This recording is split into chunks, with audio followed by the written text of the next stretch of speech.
Merhaba arkadaşlar. Zazaca dersleri 4'te de cümle yapısını anlatacağım. Cümle yapısı çoğunlukla Türkçe'de olduğu gibidir. Örneğin tu sekana, sen ne yapıyorsun? Estore savacı, ben sana ne söyleyeyim? Kelimeler tam anlamıyla yerleşik. Yani Türkçe cümle nasılsa Zazaca'da aynıdır. Sadece kelime ezberlemek ve unutmamak işinizi çok kolay kılacak. Şimdi kelimelere geçelim. Örneğin hayvanları yazdım.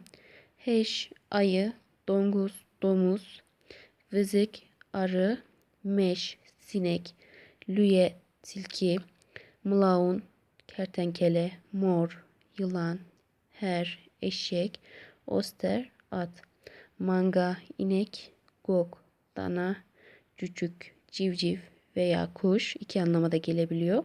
Kutuk, köpek, pisink, kedi. Abone olmayı ve beğeni atmayı unutmayın.